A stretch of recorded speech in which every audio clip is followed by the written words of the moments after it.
ഓണത്തോടനുബന്ധിച്ച് മലപ്പുറത്ത് സർവീസ് നടത്താൻ 12 ഉല്ലാസ ബോട്ടുകൾ. ഭാരതപ്പുഴയിൽ മാത്രം സർവീസ് നടത്തുക 9 ബോട്ടുകളാണ്. കർശന പരിശോധനയ്ക്ക് ശേഷമാണ് ബോട്ടുകൾ സർവീസ് നടത്തുക. താനൂർ ബോട്ട് അപകടത്തിന് പിന്നാലെ കർശന പരിശോധനയോടെയാണ് ജില്ലയിൽ ബോട്ടുകൾ സർവീസ് നടത്തുക. 12 ഉല്ലാസ ബോട്ടുകൾക്ക് മാത്രമാണ് അനുമതി നൽകിയത്.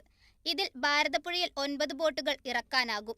പൊന്നാനിയിൽ തുറമുഖ വകുപ്പ് ഓഫീസിൽ 11 ഉല്ലാസ ബോട്ടുകൾ അനുമതി തേടിയെങ്കിലും 9 എണ്ണത്തിനു മാത്രമാണ് അനുമതി നൽകിയത്.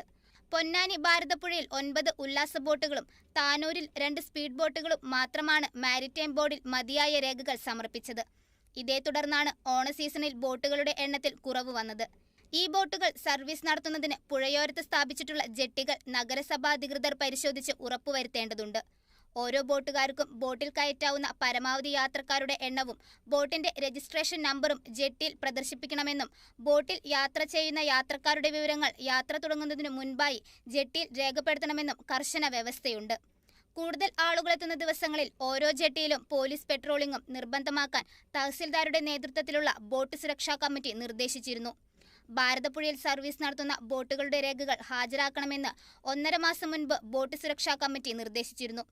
ഇതിന്റെ അടിസ്ഥാനത്തിൽ 23 ഉല്ലാസ ബോട്ടുകാർ രേഖകൾ ഹാജരാക്കിയിരുന്നുവെങ്കിലും ഒരെണ്ണത്തിന് പോലും മതിയായ രേഖകളില്ലെന്ന് കണ്ടെത്തിയിരുന്നു. തൊട്ടു പിന്നാലെയാണ് മറ്റൊരവസരം കൂടി ബോട്ടുകാർക്ക് നൽകിയത്. തുടർന്ന് രേഖകൾ പുതുക്കി തുറമുഖ വകുപ്പ് മുഖേന 9 ബോട്ടുകാർ സർവീസിന് അനുമതി നേടിയെടുക്കുകയായിരുന്നു. Kerala vision news, Malappuram.